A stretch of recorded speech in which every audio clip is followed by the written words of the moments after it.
Alright, so part of this work in new control arm, going to put a new strut in this, is we have to put a new axle. I didn't really want to do that, but I think it may be part of the issue here. Original axle, 314,000 miles. We got to reach in there on the side, just past that inner boot. You see a couple clips sticking out, and on the bottom, you can see a bolt. That's the carrier bearing. So we've got to squeeze those clips together and get that retainer out.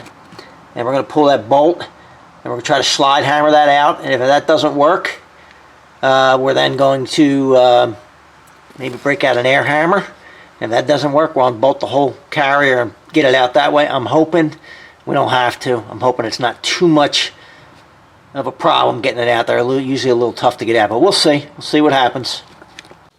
So we're in the wheel well, the passenger side, looking at the end of the CV axle shaft that's been cut off just to the driver's side of the carrier bracket for the carrier bearing. And now that I've cut it off, from what I found out was that was enough, basically. So if I just get this, it comes right out.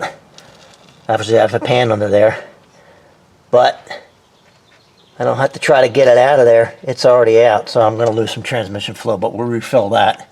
I just wanted to show you, this is the passenger side front axle, CV axle on the Toyota Sienna 2011. What holds this in is this mounts to the engine block, and there's a snap ring in here and a bearing, carrier bearing. So this is what's left of the carrier bearing. This is the inside race. This is the outer race after getting pressed out, and the press literally blew it up basically to get it out of there. I ended up cutting the shaft right here, just cutting it off on this side. This just slides in. There's no snap ring. I initially thought there was a snap ring, but there is none. This is what holds it in. You can see the snap ring. I've cleaned this up. And that was a 4-hour ordeal. Never done one of these before. I knew this carrier bearing was an absolute monster, can be. And where I am, if you have any amount of rust, I'll tell you how I would do it again if next one I have. I'd cut it on this side, on the driver's side of this carrier bearing. You know, pull that from the knuckle. Take that whole thing out, including this bearing. Then once I got it out, I'd take that snap ring out and I'd take it to a press it out, slide that out. You're going to have to, it does drain some transmission fluid, about a quart. I'll fill that back up. But you know, you're talking 10 or 15 minutes to do all that. I literally, with a torch and a slide hammer and an air hammer, fought with it for 4 hours before I finally just said, forget it, I'm going to cut it. And having never done one of these before, now I would just cut it right in the beginning. If you have if you live anywhere that has any problems with corrosion, I cut it behind here before I pressed it out. So this is right on this side. Cut that off, and I squared it up. So I had a good surface to press it out on, and it literally blew it up coming out, but it did come out. I've cleaned this all up. Snap ring, got the snap ring back in there for now. I'll take that out obviously before I put everything back together, but I'm going to bolt this back to the engine and slide the new axle in, hope without too many problems. But an absolute monster. Not a lot of fun at all. But it's done. And we know how to do it next time. A lot faster. So we're looking in through the wheel well. And we're going to put this bracket back in place. And it does have an alignment, 2 alignment pins here. And this bolt here in the front towards the passenger side. It's tough to get out. When you're taking it out and the axle's in there, it hits up against the axle. You have to turn the axle. There's some concave parts in the axle. It's just enough to get that bolt out. It's a little tight, but it does come out. Not a big deal. Let me get this in here right here. Put the bolt goes down. Snap ring towards the passenger side. So really you just got to line it up on those pins. Hopefully just stay put for a second so I can get these bolts started. I'll do the top one first since it's going to hang on that one for now.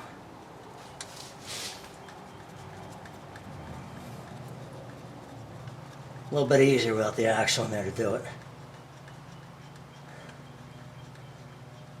And think I mentioned earlier, but I did clean this up in here really well. Got any corrosion out of there, and there's a little bit of anti-seize I put in there just to help slide that bearing in, hopefully without too much grief. Got to get it back in there on the new axle. But you gotta, yeah, you gotta. Good English, better English, whatever you want to say. This has to be in place. You don't have enough room to move it around really, so it's got to be in place before you put the axle in. I don't know why they did it that way. It'd be so much easier if this was designed so you could unbolt it, take the whole axle out, and then work on it out of the car. You can do that if you cut this on this side, which is what I did. But you can't put it back in. It'd be nice if you could rotate this out of the way, and then you could work on it outside the car, put everything together, and then put it back. But you can't do that. So I guess there's no really point of talking about that when you can't do it.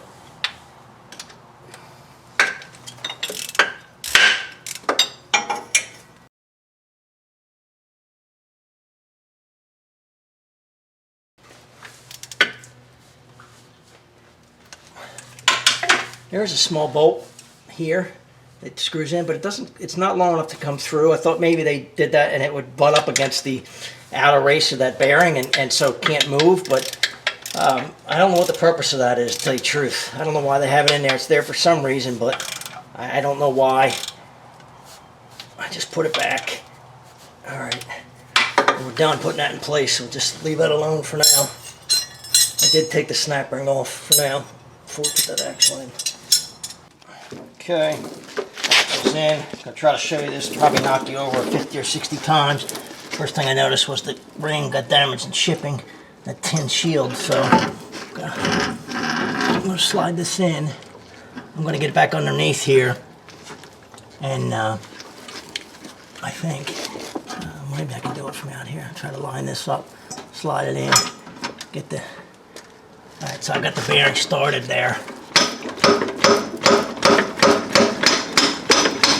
Looks like it's going in, actually. Surprised. And I made a mistake already because I should have put my snap ring on there first. Now I'm going to have to fight with that snap ring. I forgot. I'm not going to pull it back out of there and fight with it. That bearing's an absolute monster. Went in pretty easy though. So, small mistake on my part. Would have been easier to put that on first and get it into place. Instead of having now, I got to weasel it in there. I got to get underneath and weasel it in there, but it's not in all the way yet. It's almost, but not quite. I got to get a little farther. Get my light right in there so I can see what I'm doing here.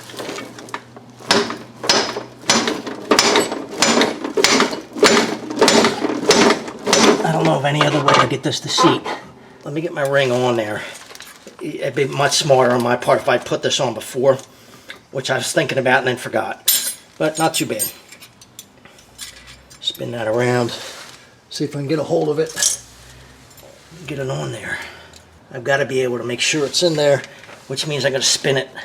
I'm spinning it and it didn't pop out of there on me, so I'll probably get a screwdriver and check that, but I think that might be in. Looks like it's in, so what I'm going to do, I want to move it a little bit back and forth. Should be able to rotate that. I cleaned that up really good because, you know, corrosion. Of course, corrosion is the enemy. Always is. As soon as you get corrosion in there, not only does it get in the groove, but it gets a little bit of corrosion on that snap ring as well, and then it doesn't want to move. So I cleaned them both up. Yeah, that's good. Let me take a look at the back here. Nope, it's not in there. Not in all the way. There it goes. You hear it click? Hopefully you heard that click. Just clicked in. Wasn't in quite all the way, but I believe now it is. I'm going to set this over to the side a little bit. I'm going to put this knuckle back on next. Let me back you up a little bit here. Let me get my lights situated. Use some better light, hopefully. Maybe a little better. Maybe not. There we go. So, the only way you can torque this ball joint is to do it when the axle's not on there. So I'm going to actually hook the knuckle to this, and before I stick that through there, and since the strut's off, it doesn't really matter because I can fold that down to get the axle in when I'm ready. Let me knuckle here and slide it on to the ball joint. Hopefully you can see that. I don't know, can you even see what I'm talking? Yeah, you can see, kinda.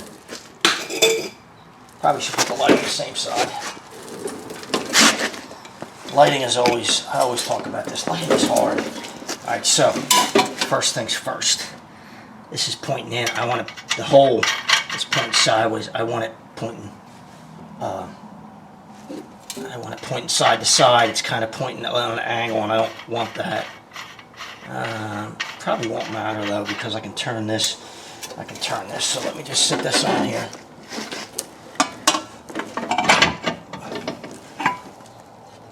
Okay.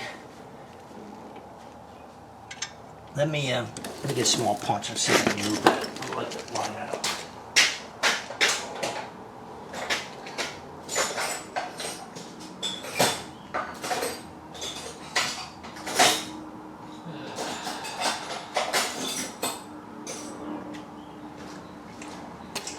So all I'm doing is I'm lining the cotter pin hole up to go side to side, so I don't have a problem. If you have to take it apart for some reason, you have it facing in towards the knuckle, it's a bear to get at. So I'm just stuck a little punch in there. It'll turn easily. Turn. Now I'll put the nut on there. We'll torque that down.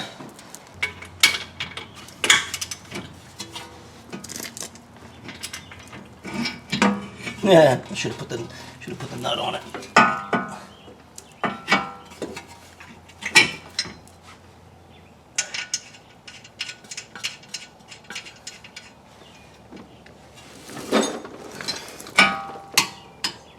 It's right there too. Okay, I gotta go a little more, line the cotter pin up. A little more.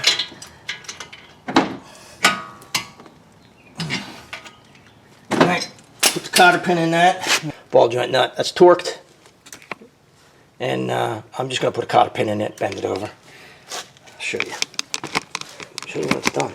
There's the cotter pin. I like to put the cotter pin this way.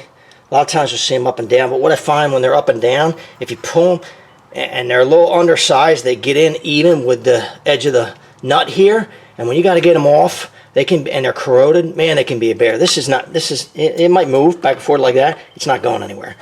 It's not going to come undone or anything like that. So that's the way I like to do them. All right, let's put the axle. Let me clean this up and wipe it down. We'll put some anti-seize on these. Always a good idea. Put anti-seize on these so they doesn't seize in the hub, in the bearing. Brake clean, of course. Chemical 1001 uses. I'm just cleaning this outside. Make sure there's no dirt or grit or anything like that in there. I'll wipe it down and then I'll put it back together.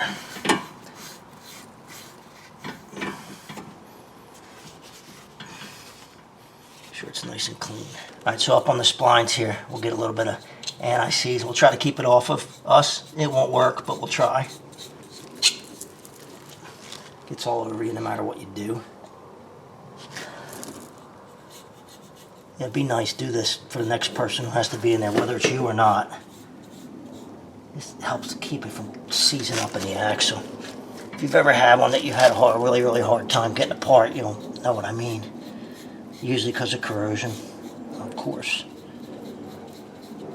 Okay, that's plenty.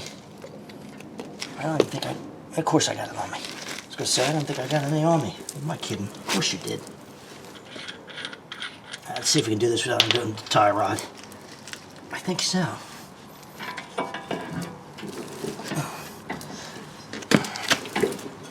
Oh yeah. Where's my axle nut? Where did I put my axle nut? I just put it down in front of me. And it's got a little piece of cardboard on the end of it. I guess to protect the, protect the end of the... That's a good idea. It actually protects... These are locking nuts, so... It's going to spin a little bit, but then it's going to kind of tighten up like it just did. It's okay. Let me get a gun, run that in. Not tighten it up completely. I'm going to torque it, but I want to run it in. This is a 30 millimeter, not a hex. It's an axle socket. You say, what's the difference? The difference is it looks like that. It's not six-sided. It looks like that. It's made for axle. Let's just run it in somewhat. New airline fittings today too. Another one's Dodge. All right. Got my gun turned down here. Zip this in now. I didn't forget anything, right? Everybody's in. Everybody's good. All right, that's just not torqued, but in. I changed the high flow air fittings. I would say it made a big difference there. Usually it takes a little longer, but all right. We're getting there.